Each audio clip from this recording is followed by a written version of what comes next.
Ah, and here's another good one for you, my good sirs and madams, says a grungy man with a wicked smile, out of place in the pristine upmarkets all around his dingy stall. The man lifts an unlabeled bottle filled with yellowish, viscous liquid, waving it in front of a sizable crowd, deftly making sure everyone can see, but moving it with such an excited series of swings that no one gets too good a look. He's standing amid a smattering of goods, all of which he claims has come from the same enormous beast. This is no snake oil like you've seen in the down markets. Oh, no. This works in its own fashion, to be sure. The genuine thing, I can promise you that. More than a few raised eyebrows dot the crowded landscape as the hawker offers promise after pledge of its efficacy, when a finely dressed man speaks up. You're just short of swearing an oath to us, like any other marketeer. What does your miracle liquid actually do? A few nods of approval for the man's skepticism ripple through the scene, and the salesman smiles cheekily to everyone but the man who spoke. A smile that says it was a stupid question. A smile that disarms most of those nods, and keeps the retention, as little urchin cut purses strip the well-to-do of their unattended coin. The smile on the salesman deepens. A fine question, the sarcasm plainly clear, from someone who isn't here for the show. You must be shrewd from the tips of your toes to the end of the feather on your cap. The crowd erupts in laughter as the man shoots a look of rebellion, but stays silent as he is shamed into submission. And the show carries on. And that's when a little scrappy girl, with dirt on her face and scuff marks on her knees, sifts her way through the unscuffed jungle of legs adorned with finery and privilege. Her curiosity searching for more than just pouches of gems or the dangling chain of a pocket watch. She creeps along the side of the stall's counter of strange goods, and behind it sits a large tent, its flaps slightly askew, the light of the day contrasting with the darkness within. She pokes her head in and discovers a well-contained, fetid smell. Wrinkling her nose and pulling up a tattered sleeve to her nostrils, her eyes slowly adjust to find the lolling, half-cut tongue inside a monstrous head. No, not head. Heads. Her eyes widen. She may have never learned to count too high, but the heads of this single beast are far more than the height of any number she knows.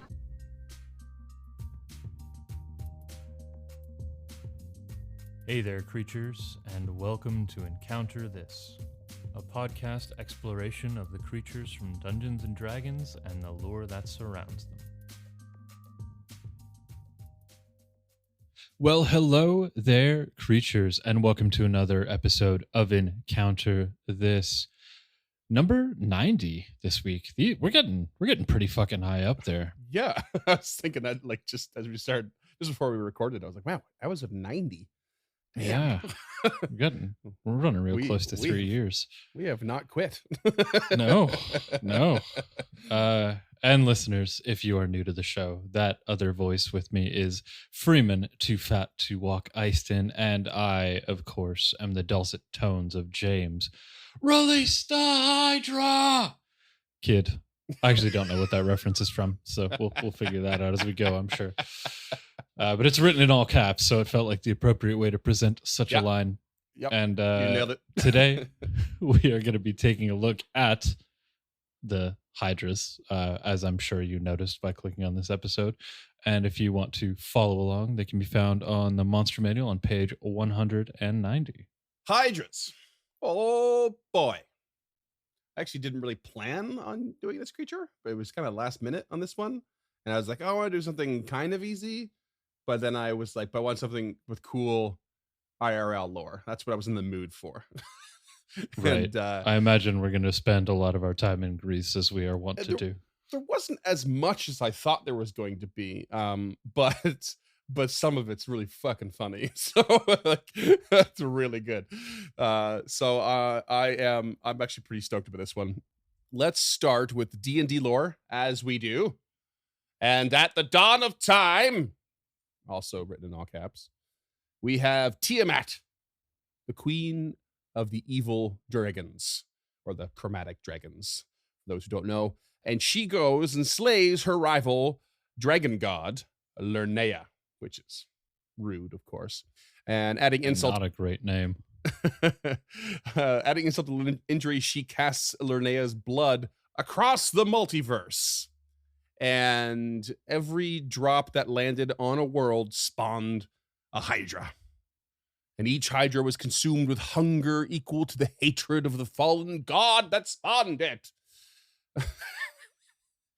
So we have two evil chromatic dragon gods? Is that, no. What were to take away from this? Well, it was her rival dragon god. I don't know if it was an evil dragon god. I don't think I checked, actually. Hunger equal to the hatred of the fallen god that spawned it. Yeah, well, it's angry that it got killed, right? Hatred, though. Hatred's strong. Okay. Yeah, well, a good person can hate. They hate evil, maybe? I don't know. We're not getting into that. We're moving on to Hydras now.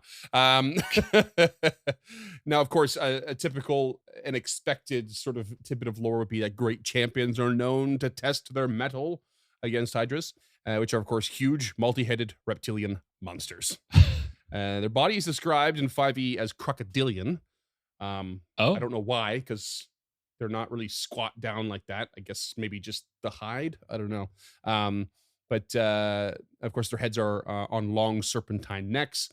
They typically have 5 heads, and of course, the classic ability to spawn a new head when cut off in rather short order. When it feeds, it is always a gruesome frenzy, just tearing its food apart. It endlessly moves about a territory, killing and eating until there's nothing left to eat or that it can find, and it then moves on to a new territory, rinse and repeat. If it cannot find food for long enough, it will turn on its own heads and eat itself alive. That's crazy. Mm-hmm. Does it just become a regular dragon when it's down to one head? These are wingless beasts, so not. Is that so how much. drakes are made then? Maybe. But let's see here. They are natural swimmers, apparently. Maybe again, that's why they call it crocodilian. We could look at the artwork like right away. Actually, like if you look at that 5e artwork, it's more dinosaur-like. I feel like than anything. I think crocodiles are dinosaurs, so that feels safe. Yeah, that's fair. Yeah, they're not squat and like splayed out like limbs like a crocodile. It's they really are just more dog-like in their feet and legs. The 5e art's pretty sweet though, regardless. Now these creatures, these are all pretty great, they're except actually, for One-E. One-E's a bit goofy looking, yeah. One-E looks like a storyboard for Puff the Magic Dragon. But the artist got really high, couldn't figure out where to put the head. Yeah. Yeah, they're all pretty decent actually, and they're all reasonably consistent. Which is except for the 4E one. 4E one, where it appears to either have no legs or the legs are mysteriously submerged in nothing. I was gonna say because it only has 4 heads. Oh, that too. Didn't notice that. And the 3E one has 6 heads. Well, we'll get into heads. One. We'll get into heads. Oh, okay. I think you said 5 heads. Typically, they have 5 heads. Oh, okay. Yeah. I'm getting ahead. Moving on. Being natural swimmers, they are usually found on the banks of rivers or beaches of oceans, or sometimes even in between, like wetlands and marshes. And they generally do not lair or seek protection from the elements because they're constantly trying to eat and move on, with the exception of colder climates where they will seek out a cavern or ruins to shelter in. And when it sleeps, and it does have to sleep, one head always remains awake and alert. So it's that's just good D&D playing. You always have a watch. Always have a watch. No, that's it for 5e lore. Pretty short, pretty simple. Of course, we get into a little D&D action here with the older editions, with Dragon Magazine issue 272. We have a lovely ecology of the Hydra. And of course, this also dips into like Elminster's ecology and a few other sources Of course, I'm pulling all this from the Forgotten Realms wiki for the most part. These are all great articles, though. They really are. As usual, whenever there's a Dragon magazine one, I'll have a link to the archived version of that magazine issue in the show notes. Big shout out to Paizo for making those publicly available. Yeah, so good. So now these older editions and whatnot, they claim that they could have 5 to 12 heads, and in very rare occasions, as many as 50. And the scholars at Candlekeep, which I've not looked too much into, but it's a Sword Coast like library fortress essentially. Yeah, and an adventure just came out. I think true. It might even be called the Libraries of Candlekeep, where you page master around through books. That's fun. That's actually really cool. Yeah, it's one of the anthology books. Cool. The scholars at Candlekeep, they believed in a more evolutionary sort of origin story for the Hydra, in that they evolved from proto-dragons, which in turn evolved from prehistoric dinosaurs, meaning that they share evolutionary lineage with dragons, because dragons also came from proto-dragons. So a much more Darwinist origin theory happening there. An additional reason for staying put amongst all this information, other than colder climates, is, of course, nesting. Right. So Hydras aren't just creatures that are dropped down by the blood of a fallen dragon god and spawned. They do mate and spread. So if a Hydra were pregnant, it will dig a pit near a pond or another body of water and basically line it with sticks and weeds, and sort of just nest there. Like a sea usually, turtle? They lay eggs. Yeah, and they hunker down in like a little dugout sort of ground pit, I guess, near water. And they lay some eggs and they wait, I guess. Not much more on that. I'm pretty sure that's how sea turtles spawn too. Mm. And then there's like a march to the ocean where predators just swoop in and get them. Yeah, pretty much. So there were, of course, a series of Hydra subspecies known to exist, most of which are just kind of like, okay. So you have the Cryo Hydra. As you can imagine, it breathes frost. We have the Pirate Hydra. Breathes fire. We have a Duraga Hydra, which simply lived underground. Subterranean Hydra. We have the Sea Hydra, which had flippers instead of legs, and were also considered super rare for some reason. And the Lernaean Hydra, which is like the original species of the Hydra. It was the only one that could regrow its heads amongst all of these subspecies. It could only ever have twice as many heads as it originally possessed, and the rare 50-headed Hydra came from one of these. Eventually, all Hydras were supposed to have developed this, probably through crossbreeding or something like that. Right. Cut one off, and 2 more grow in its place. Yes, exactly. Mechanically, I can't wait to get the mechanics of this one, because it's definitely a pretty neat creature. And you can kind of see how dangerous it gets with that head thing. But okay.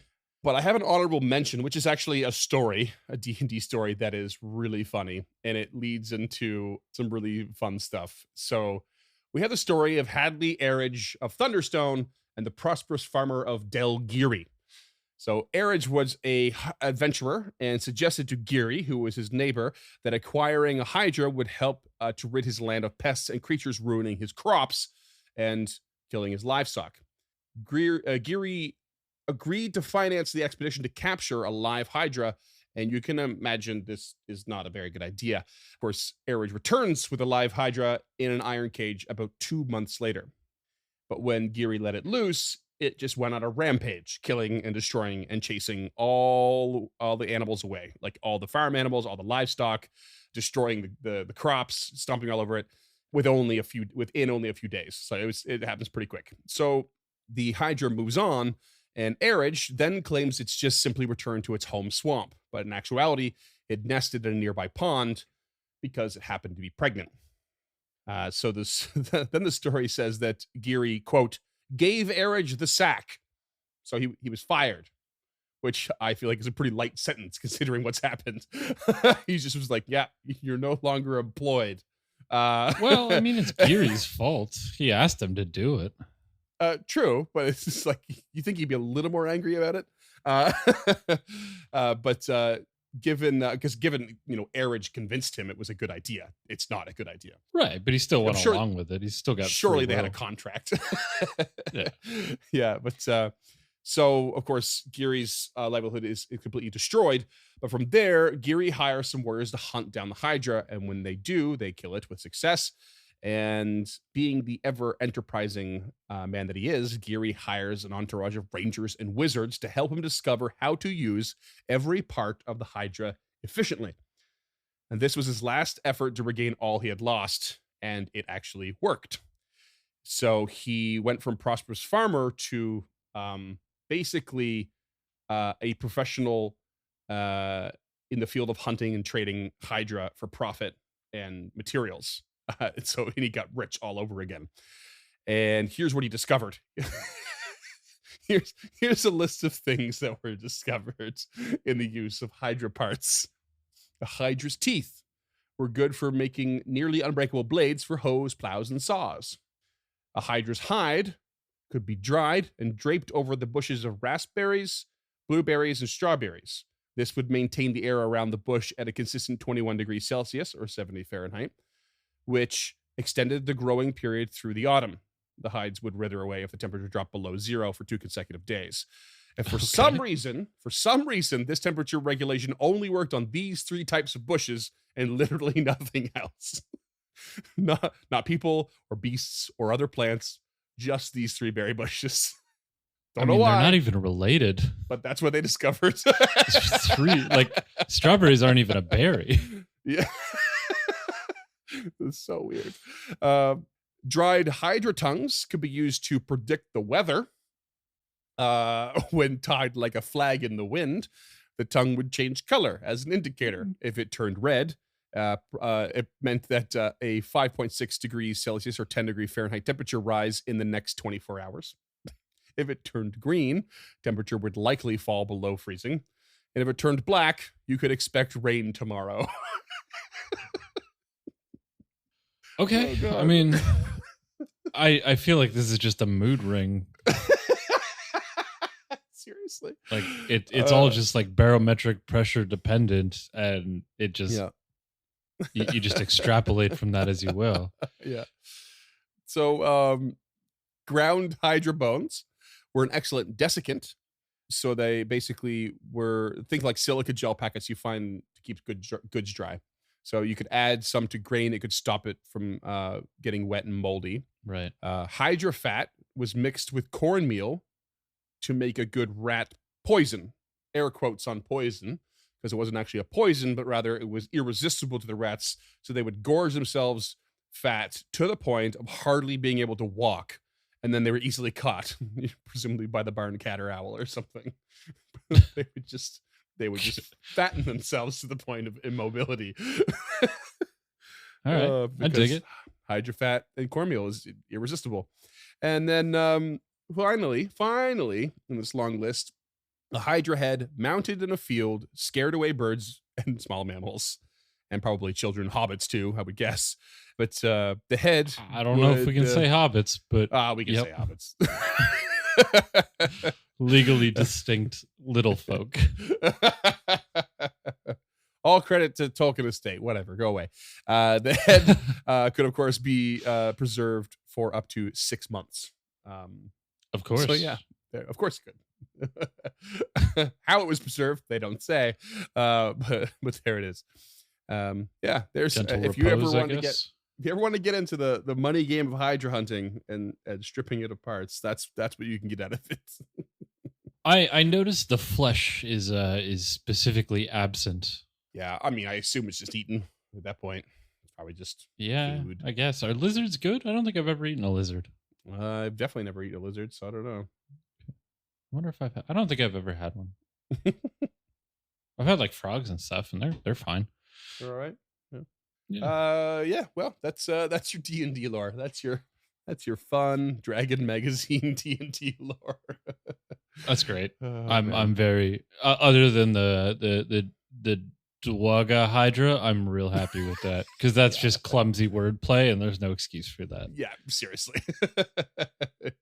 Yeah, so dumb.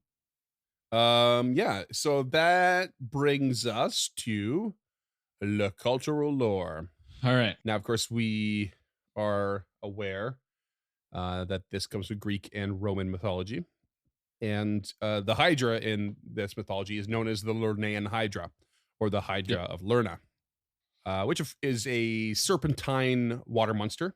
It laired in the Lake of Lerna, which was believed to be an entrance to the underworld. Famously slaying the Hydra was the second of Hercules or Heracles' 12 labors, which I don't know why I didn't realize this until now, but Heracles and Hercules, they're literally just like the Greek and Roman equivalent names.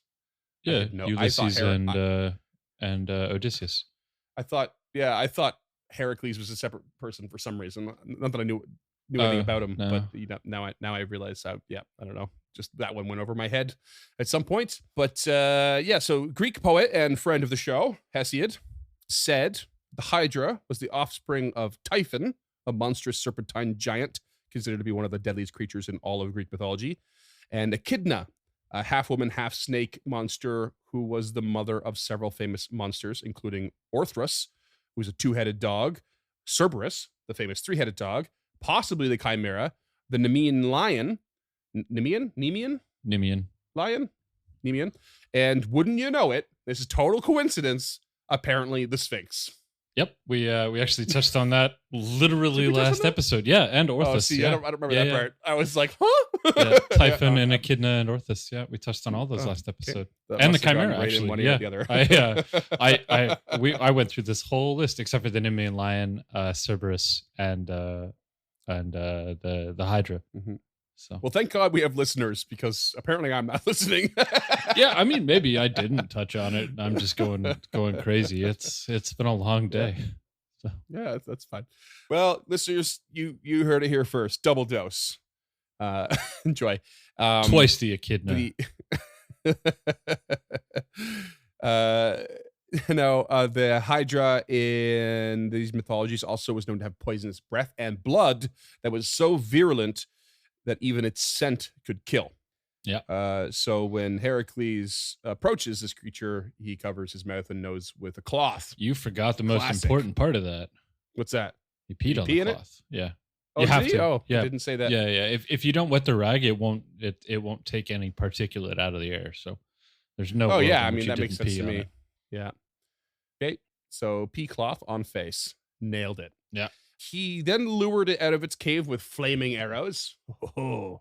And there are various accounts of him fighting it with either a sickle, a sword, or his famous club. And he quickly learned the old trick of one head cut becomes two, though accounts actually say three, some accounts. And it's probably the Romans just beefing up the lore. Yeah, probably. So when he realizes this, he calls upon his nephew Iolaus. Iolaus? I didn't write this up. Iolaus is what I'm going to call him. So he calls upon his nephew for help. No, it's a capital I at the beginning. It's it's an Iolous. Iolaus. The nephew would come along and cauterize each neck stump every time Heracles cut off a head, which I thought was a bit weird if he was using the club to cut off the head. That was kind of a hard one. But yeah, he had basically had a flaming sword, I think it is, also known as a firebrand, and he would cauterize the heads to stop them from regrowing. And the final head, though, was invulnerable. I don't know if he ever hit it and realized I can't hit that one, so I'll hit another one, or if it's just whatever one's left last, it can't be cut. With the exception of with a golden sword that was gifted to Heracles by Athena. So he had a special magic god sword to finish the job. It's kind of his whole thing. Yeah. And one of my favorite bits about this is Hera, who famously was trying to kill Heracles a whole bunch, and is basically responsible for him having to go through these labors at all, tangentially. She kept trying to kill him and sent a giant crab to distract him during the fight, in hopes that he would die. But apparently he just stepped on it and crushed it. Now, I didn't go down any deep holes in this. That's just what the Wikipedia said, and I thought it was really funny. He stepped on it and crushed it. And that end sentence. Moves on to the next.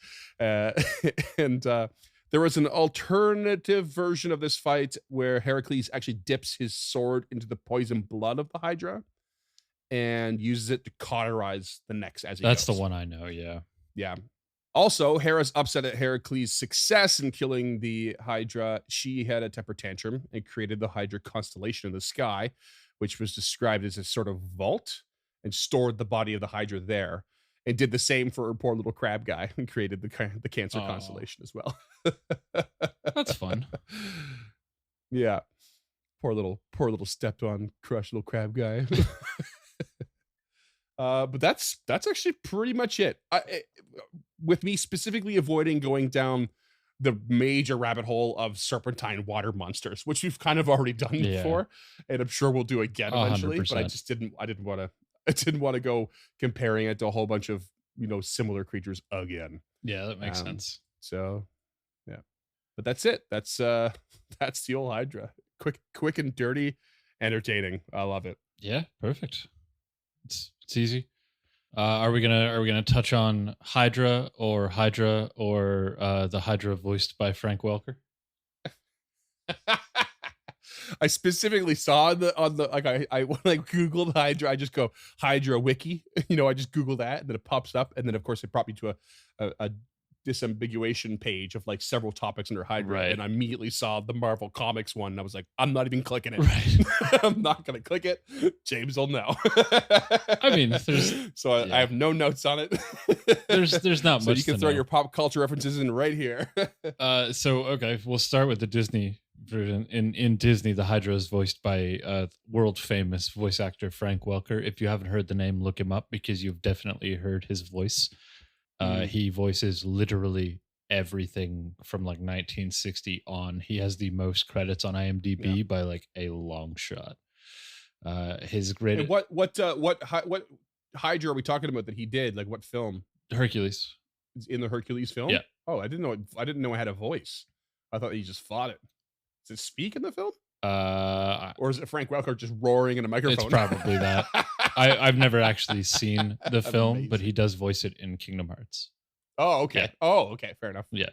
Yeah. So like, and Marvel Comics is a long one. Like it's a long extended lore. Hydra is like the other side of the coin to Shield. It was started by a Nazi in the Second World War, specifically in the Desert Rats campaign. Their whole thing is cut one off, two more, grow back, and then there are a bunch of characters that reflect that: Red Skull, Zemo, Strucker, Viper, Madam Hydra, all of which, except for actually I think even Viper, have all had a live action version. Julia Louis-Dreyfus specifically now is playing Madam Hydra, who will be who will probably be in charge of the Hydra. We had Daniel Bruhl as Zemo. We had Hugo Weaving as Red Skull, and Viper made a mild cameo appearance in Wolverine, the one where he's in Japan and fights the Silver Samurai. She's the one in green. Oh yeah. Okay. Yeah. And then there's also a Hydra character in DC Comics, but honestly, it's not even worth it.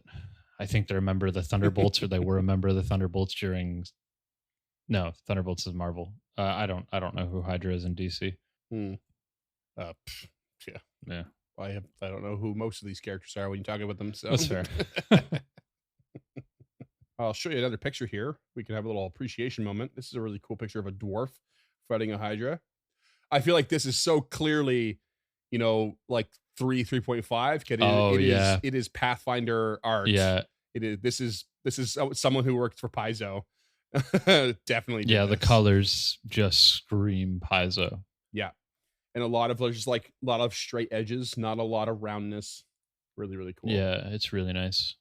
I find all of their images really visually pleasing. The way they use their colors and their depth of field is just same. It's really, really nice. It can be kind of a lot on the cover of a book, but actually looking at the piece of art is really nice. Yeah, totally. Really, really cool. I love you stepping on one of the Hydras. Yeah. Just stomping on its neck, swinging his hammer. The fog of forest in the back. Mm-hmm.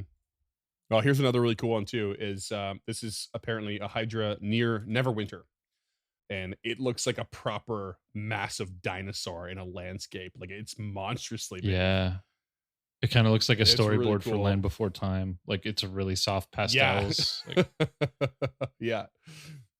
That's super cool. I mean, I don't think that's like a proper representation of the Hydra that's been described, and we'll see mechanically, but it's that because that looked gargantuan, on this mechanical size scale. Yeah, at least It would be gargantuan. really cool. Yeah. Yeah, it's cool, really cool. Here's Hercules fighting the Hydra. Oh, It's quite small. I forgot that he was like a berserker and like just wearing the lion skin, Yeah. just naked as the day he was He's born. got the lion skin head on, and that's about it. Yeah. And the artist decided to tastefully tie some of it around to hide his genitals. I think. Yeah, or it was censored later on. Yeah. Yeah, I always find it like the heads of the Hydra in that picture look like dogs. Yeah, that's real small. Yeah. Yeah, it's like it's that's like a house-sized Hydra.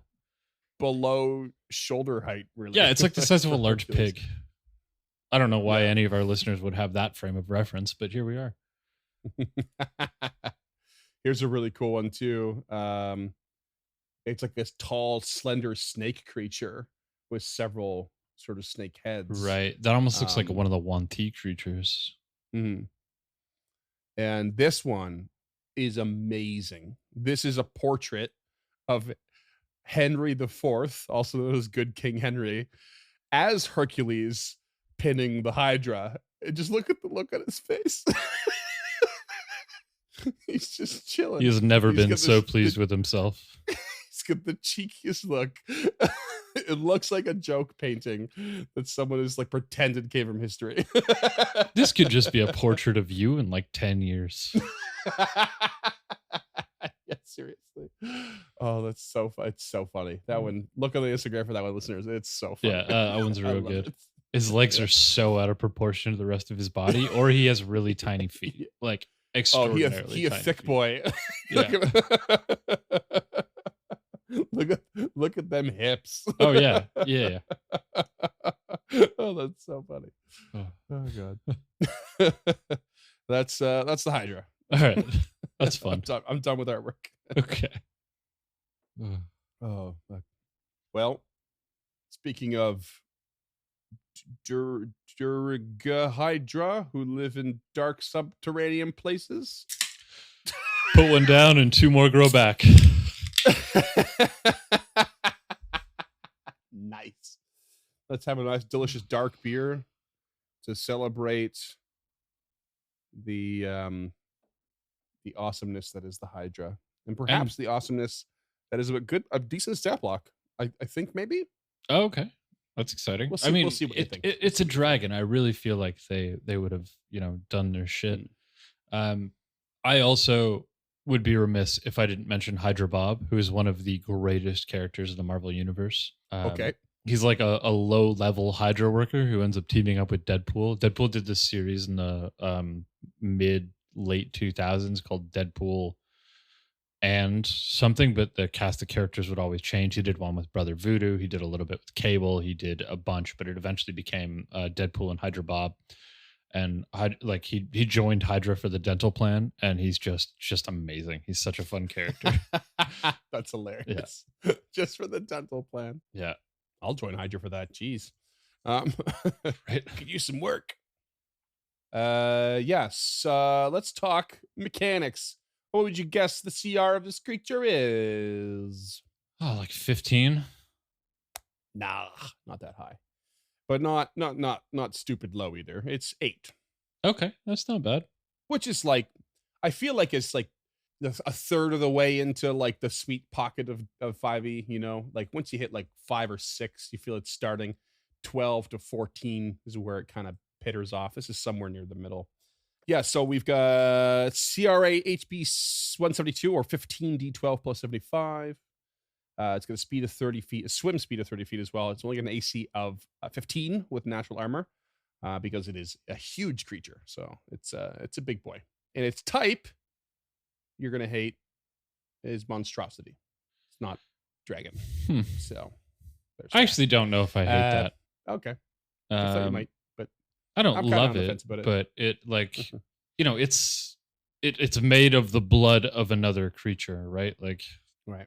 It kind of like I've makes always sense. described monstrosities. It's kind of like a beast, but was created through other means other than natural of evolution or organic evolution or whatever. Yeah. Magical means, but is still in and of itself a beast that can just procreate and continue on. Yeah, I mean, that makes sense to me. It is, of course, unaligned. No languages, no DR or DI or condition immunities to speak of. Dark vision 60 feet. Does have a bonus to his perception with a +6, given how many heads it has. It's got some decent stats. High strength, high con, both at 20. Everything else is pretty damn low. Next one is 12 at dex. I almost never care that there's a boost of perception, but in this case, it really matters to me, and I'm glad that there's a pretty significant bump there. Yeah. It, of course, has an ability called Wakeful, where one head stays awake, so it's never truly asleep. It can hold its breath for up to an hour. I guess that slides in with its aquatic tendencies. It's a sea beast. Perhaps most importantly is the multiple heads feature. So just standardly for 5e, it has 5 heads. Of course, you can change that, bearing in mind that if you change that, it probably affects the CR significantly. While it has more than one head, it has advantage on saving throws versus blinded, charmed, deafened, frightened, stunned, and being knocked unconscious. So instead of immunities, it's got advantage. Right. So long as it's got multiple heads. 25 damage or more in a single turn will kill one of the heads. So you don't have to chop it off, but it will die. If all heads die, the Hydra dies. Okay. At the end of a turn, it grows 2 heads for every head that has died since its last turn. Unless it takes fire damage between. If it does regenerate, though, it will regain 10 HP per head regenerated.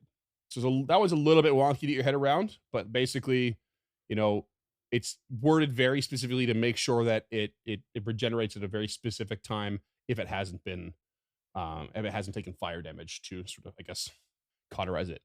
Mechanically, this is super vague, which is so normal for 5e, I guess. It really simplifies the mechanic of that. If you hit it in the foot with fire, the head can't grow back, like kind of thing. Really leaves it open to flexibility. But it lines there's no up targeting in most of the TTRPGs we play. True. So, I mean, I'm fine with But the fact that it's so vague it's not about slicing the head off. It's about killing it. The head dies. You can bludgeon it to death, and then it'll somehow regrow 2 more, whether it's through that head or on a different part of its body. Like, that's what I mean. It's like, it's kind of... I mean, concussions is a silent killer, right? That's why we're trying to cancel the NFL. I'm not saying it's not legit. It's just, it is like simplified compared to, say, like the cultural lore. Right. Where if you saw this in the Pathfinder stat block, it would probably be very, very different. Where like you need to deal slashing damage to chop the head off, kind of thing, and then make sure that the fire damage comes in after that or what have you. That being said, I haven't looked at the I was going to say, can we? I'm sure it's there. We might want to pull that up and pull double check. Yeah. Yeah, why not? Let's see what it's got. Hydra ordinarily has 5 heads. Creature can attempt to sever one of the heads by specifically targeting it and dealing damage equal to the head's hit points. A head that is not completely severed returns to full hit points at the end of any creature's turn. A Hydra can regrow severed head using Hydra regeneration. Creature can prevent this regrowth by dealing acid or fire damage to the stump, cauterizing it.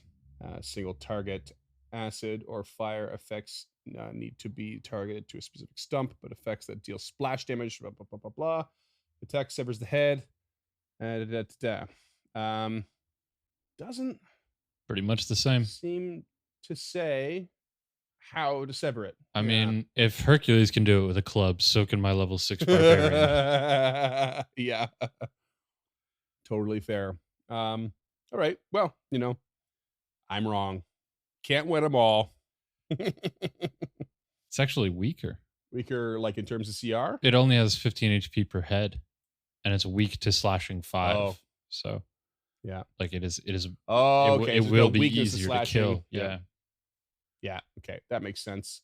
But its body and its heads have different HP's pools. Yeah, and I'm sure if we read further into it, they kind of overlap in a way. In any case, beyond that, it's got an ability called Reactive Heads, which means it has an attack of opportunity for every active head. Fuck yes. Yeah. Here we go, Wizards. Where has this creature been? In 5e, this isn't as deadly. given that you have to like step away from the monster for it to work. However, its heads do have Or cast. You can cast in melee too. A 10-foot reach. Yeah, true.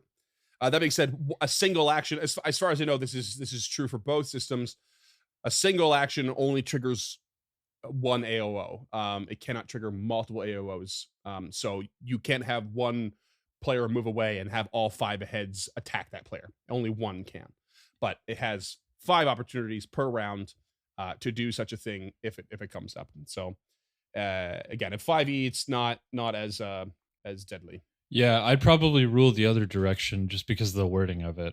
It gets an extra reaction that can be used only for opportunity attacks. Yeah, I mean, and that's what it says in the 5e step block. I didn't put it in here like that, but it's like yeah, no, I'm reading it verbatim. So I'm wondering if I would rule it at a step away, or a cast can only trigger one attack of opportunities, like you're saying. I'm sure it's in the rules somewhere, but I don't know if I would choose to use that rule. Not with the Hydra. But that being said, like you said, it has 10-foot reach, so you could move in, attack, and then move out and trigger 2 attacks of opportunity. So there's that. Yeah. Well, I mean, ultimately, too, you kind of almost don't need it because it still has multi-attack, and that multi-attack isn't 2 heads. It's an attack for every head. So maybe not on these attack of opportunities and these reactions and stepping away, but when it's its turn, if it's got 5 heads, it's attacking 5 times. Okay, well, let's get into the attack. Is it? I'm guessing it's a bite. Yeah. It's a bite. It's +8 to hit. It's a 10-foot reach, and it's 1d10 plus 5 piercing. It's not massive. No, that's not massive. Great at all. It's low. But it is a lot in a row. And that can all target one character if you're feeling real vicious. Right. And if it does, it's like 75 damage, which I guess is pretty drastic for a 5-headed creature. Yeah. So, and yeah, you have a higher chance of not dealing some because you have to roll for each one, but every time you roll for one, you also have a chance to crit. So it could go either way. Really, like, it's a really wide spectrum of possibility on that. Could be, everything misses, or you just crit 3 times at a 5 and someone's down real fast. So, and I have seen that before. I have seen one player roll 4 natural 20s in a row. And I've rolled 4 natural 1s in a row. Correct. Across 2 turns. Nope. Across 1 turn. Oh, that was 1 turn. Okay. It was 1 turn. Damn monks. So bad. But yeah, that's a stat block. It's very simple. Tracking the head thing can be a little tough if you're not used to it. I mean, if you're running a game from early on into level 8, hopefully, if you're a reasonably new DM, you'll be ready for that at that point. But yeah, I would just get a whiteboard out. It takes a little organizing. I mean, it is more bookkeeping on the DM's part. But honestly, like I don't mind this creature. This is definitely a bookkeeping creature, and that's kind of my thing. So yeah, we've covered so many creatures now that have like come with some background lore of like unique material options. Like I was really surprised by some of the stuff from like the flail snail and whatnot. And I think it would be really neat to have just like a series of adventures with like the same group where like that's your specialty is you go hunt creatures for material goods, and that's how you subsist. Monster Hunter, really the TTRPG. Pretty much. Pretty much. Or Kingdom Death, the TTRPG. Like, yeah.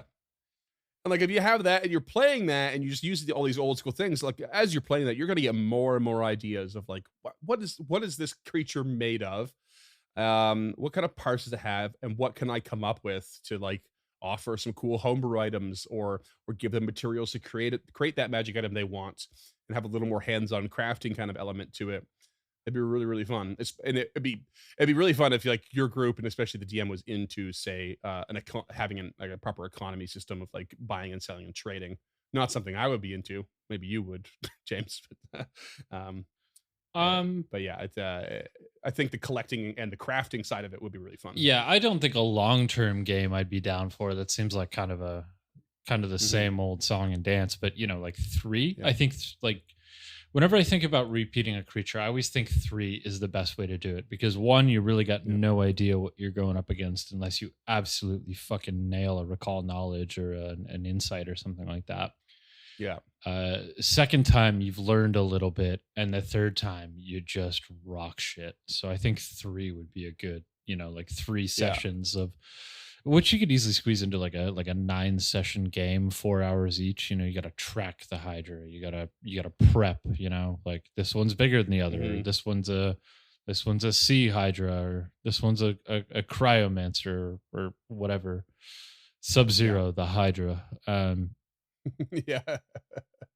So I definitely think there's an avenue there, but like the longer we do these shows, the more I think I kind of just want to run a series of anthologies, like 6-session games or 7-session games where it's a new story every time and you can explore all these different avenues. The problem is players get attached to their characters, which is kind of a burden for an adventurous dungeon master.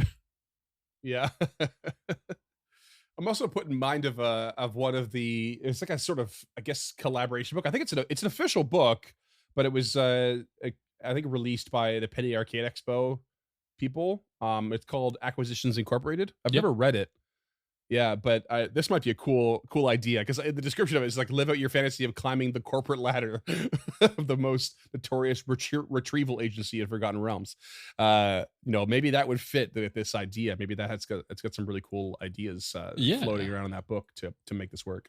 And like, there's no reason you couldn't just be a party of these badass monster hunters. You start at like level 4 or whatever, and that's your whole thing, is that towns call you and they're like, hey, want to come hunt some fucking monsters? And like, the big dick bandits on the block try and take your campaign, or like there are these people impersonating you, and like you have these 3 separate modes. There's this social thing where you've got to do the social contracts and stuff. Yeah, you've got your exploration phase where you track the creature and you ready yourself, and you can learn about the creature, and like that I would want to bake that in, is you find it, you hunt it, you study it for a little while, you research it at a library. Would you get into some exploration with that, do you think, if you were like fighting something in proper wilds or something? I don't think so.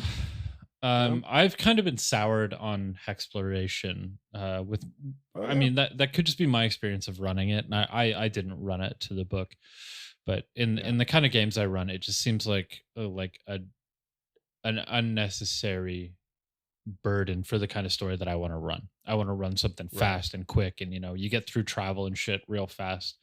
But if you're hunting for a creature, like a little exploration could be good, but I've only ever tried to employ it in like vast swaths. Like, here's a whole fucking valley, and okay, you guys know you're in this square, and you're in this hex and this hex, and I haven't deployed it, or I haven't come up with the right way for me to deploy it.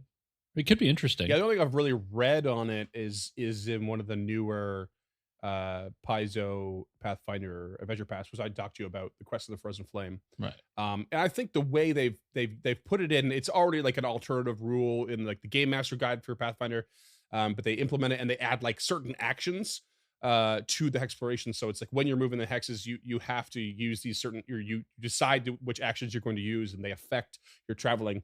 But they don't just implement it in like this open world concept. Yes, they have this vast valley, but like they give you a place you need to get to, and it's going to take time, but they also give you something you're sort of running from. Right. And you are faster than them because you're a smaller group, but you have like a whole herd and tribe following you, and they're much bigger, so they're slower than you.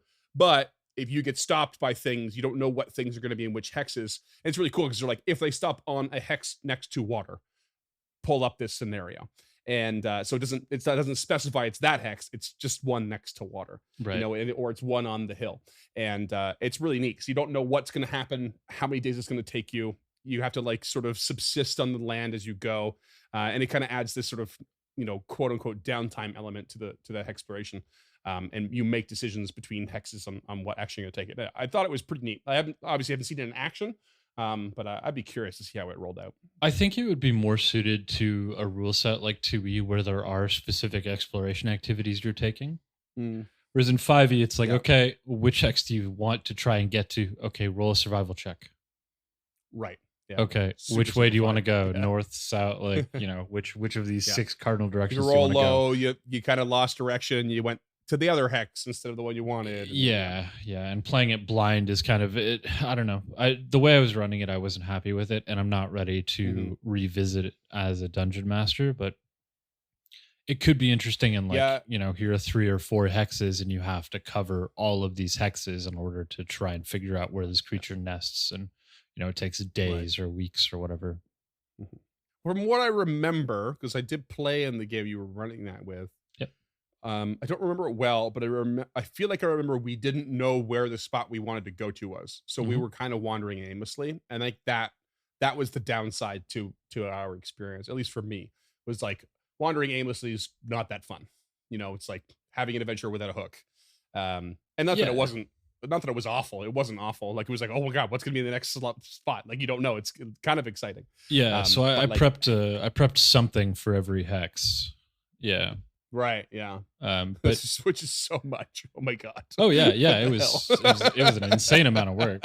But it wasn't like, I prepped a shit ton for every hex. I just prepped, one thing, like here's a terrain piece, or so you can, and the point of the terrain pieces, which I don't think anybody locked onto, is okay, I now know how to see this hex or how to find it again, in case you do get lost. Right. I was trying to go north, but the obelisk is south, and we know that that's not north or whatever, right? And some of them were encounters that you could have avoided, and some of them were encounters you couldn't have avoided. Some of them were friendlies, like you met the tribe of the Grung in that hex crawl. Right. And you did have a guide, but he only knew how to get so far, so he walked you some of the way, but that was the extent of the trading that he had done in the valley.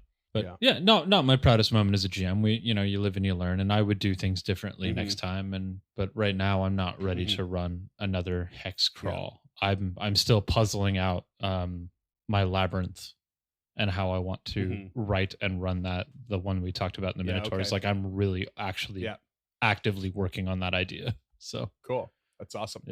Yeah. I mean, I guess going back to our idea here, and like, considering exploration for anyone, who's interested in this topic, who's listening.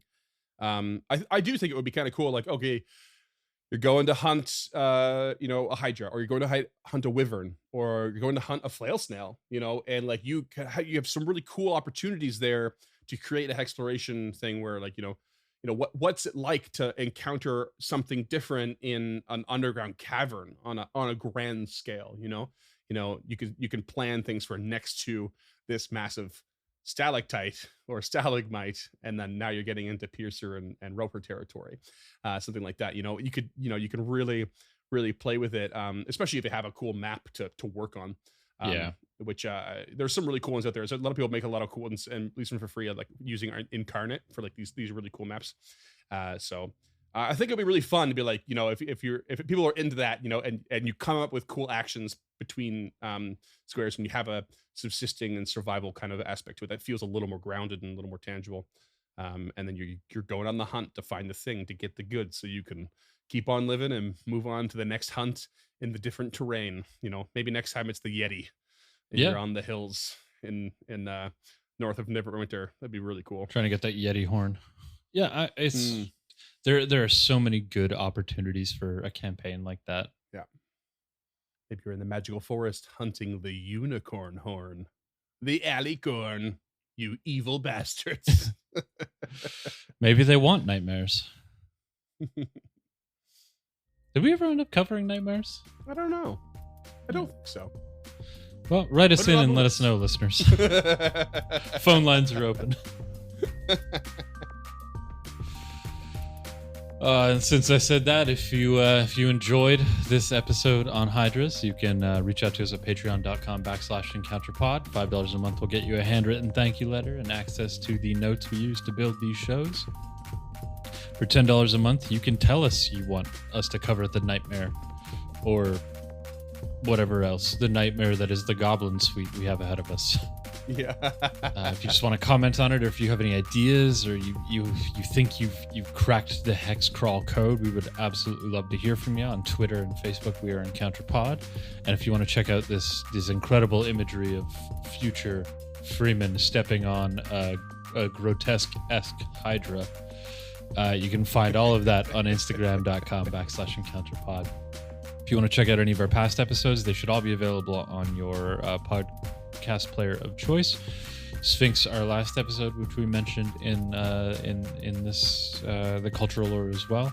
But if you want an easier way to scroll through those, you can find our entire back catalog along with the reading lists at encounterthis.ca. If you've got the time and you are able and you haven't yet, a rate and review on your platform of choice would be mighty appreciated. It really does help new listeners find us, and we like doing this show, so there's probably more people out there who would like to hear it. Probably. Maybe. You never know. Some people like hearing things, right? Yeah, but we're talking about you, listeners. And thank you for listening, because you are the real hero.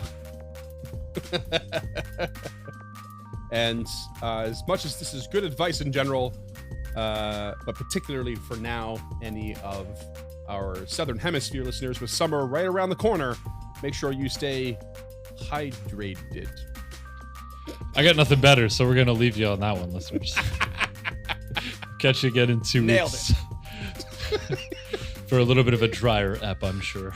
Oh, no.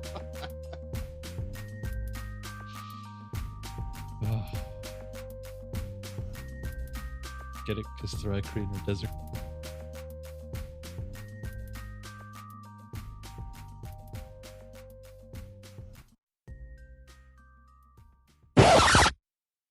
Oh, Whoa. hello. What? What? Oh. Why? We're back? Why are we back? Because people added me. You know how when you say don't at me? Yeah. And then sometimes you say I don't give a fuck at me? Yeah. Well, guess what? I don't ever say that.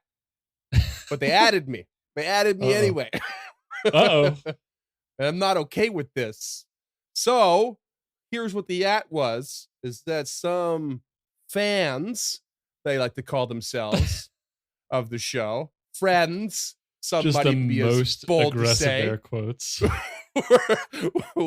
we're all like, hey, you forgot about this Hydra called the Draco Hydra in the book called Fizbin's Treasury of Dragons. And I was like, huh, I never even heard of that book. And then someone said, actually, you were a guest on a show in which they told you about it. And you were like, oh, I never heard of that. So this is true. So this is the first wrong. time our Patreons have ganged up on us. And here we are. We are ratting our own fucking show. Forgot all about it because I've been so focused on Pathfinder 2nd Edition. That's my excuse. I don't care. At me. I don't give a shit.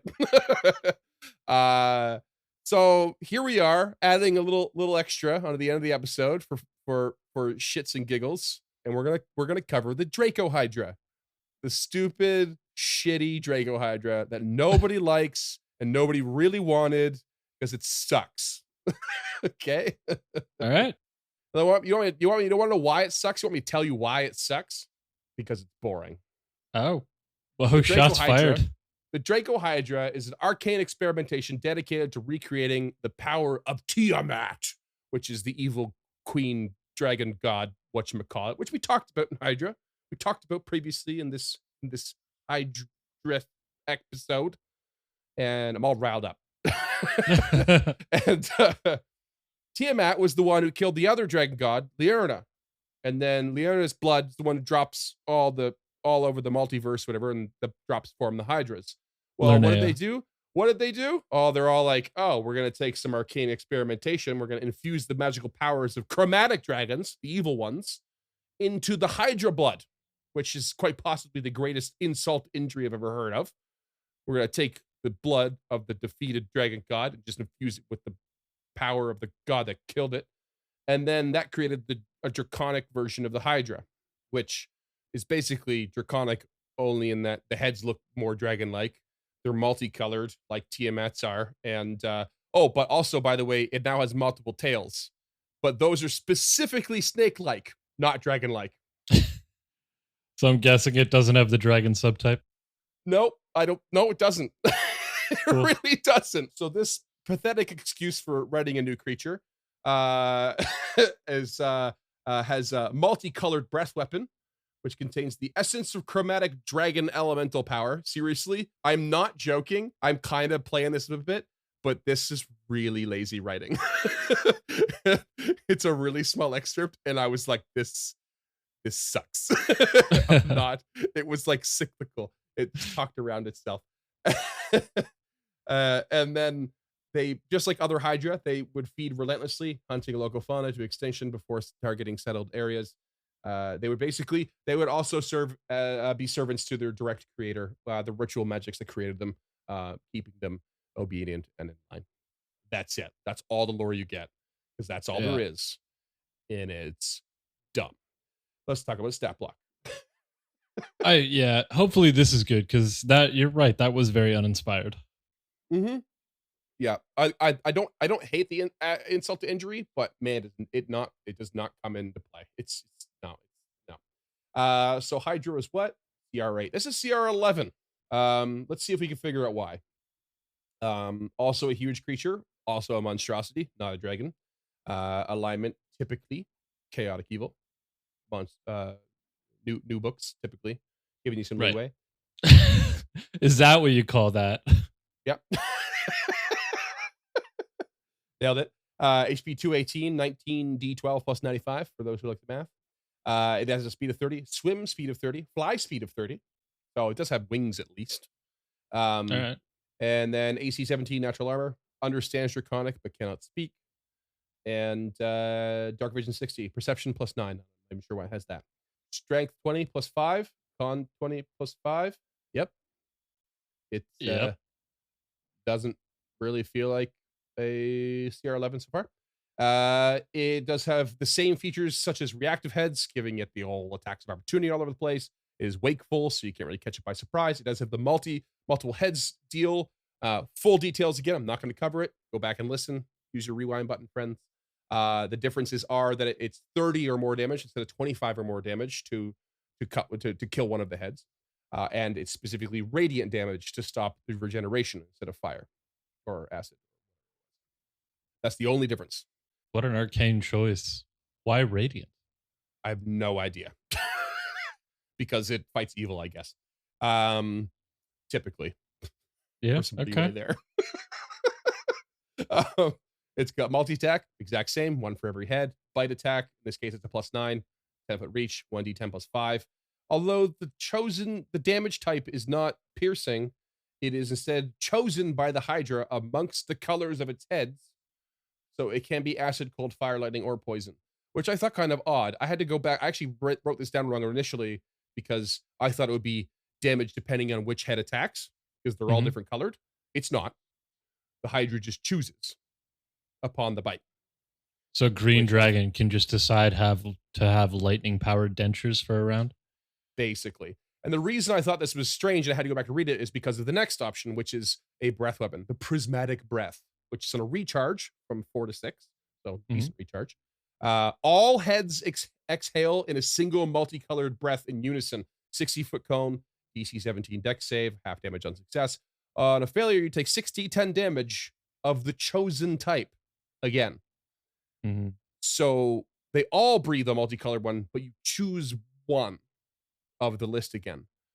And because the reason that's just tripped me up is I went, oh, well, like, why isn't there any options for, like, what happens when the blue head is dead? Does it does cold not happen? Is the damage reduced? Does it cold spread is the white. other damage out? Whatever. But no, I know what you're saying. The point being, I had to go back and reread it and go, oh, wait a second. It's not dealing all of those types of damages. It's not separating them out. It is simply narrowing it down to something possibly painfully simple. Well, so this is just a reskinned prismatic orb. The whole creature is just a reskinned prismatic orb. I do like the idea of all the heads breathing in unison, and it kind of looks like Pink Floyd's Dark Side of the Moon, like the light refraction when it hits a creature. I'm here for a big that. fan of big fan of that imagery. Yep, I'm into it. That's kind of about it, though. Like you're right. These are these are not interesting or impressive at all. If you want to make this creature dangerous, I mean, it still has the multi-head regeneration. So when you kill one, it regenerates 2, right?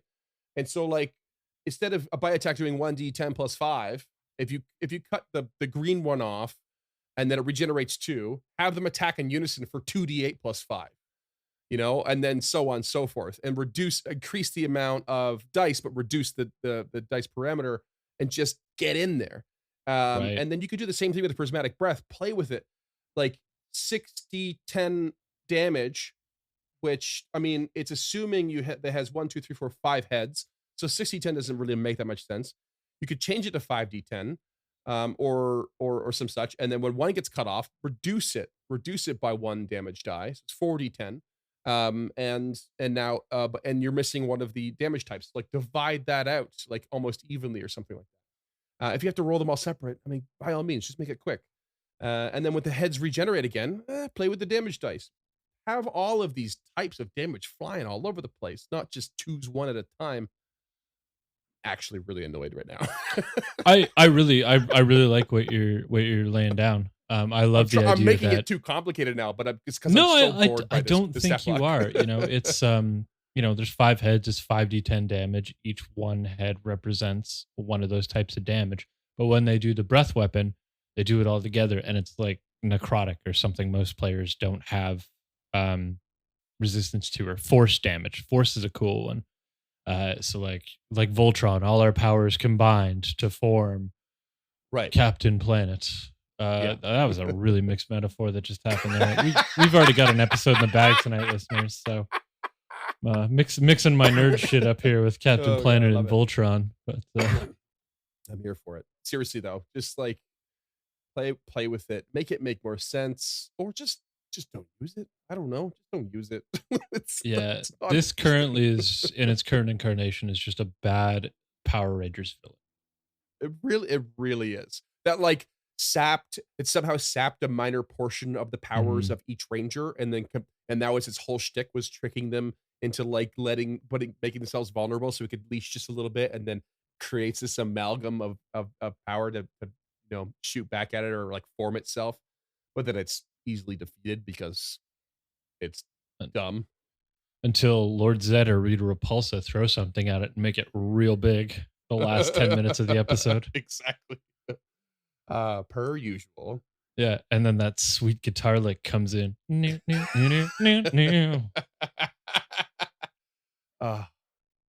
Mighty Morphin Power Rangers. Yeah. That's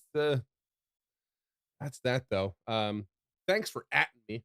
God, I'm annoyed. But not really. This was actually kind of fun. I do hate this creature, but yeah, it's not an interesting creature, but and I don't love the idea that I'm gonna have to mix this into the original episode, but here we are. Hey, you said yes. I posited the idea, and you were like, "Sure." Yeah, I understand. And I here we said are. yes. That doesn't mean I have to enjoy it. Kind of like you writing this creature. Nobody wins. You see what happens, guys? When you at me, James suffers. So that's your bad. That's actually super true. It's tough being the ideas, man. It's tough on James. That is true. He is the ideas. I am the execution. All right, creatures. Peace out. Thanks for nothing.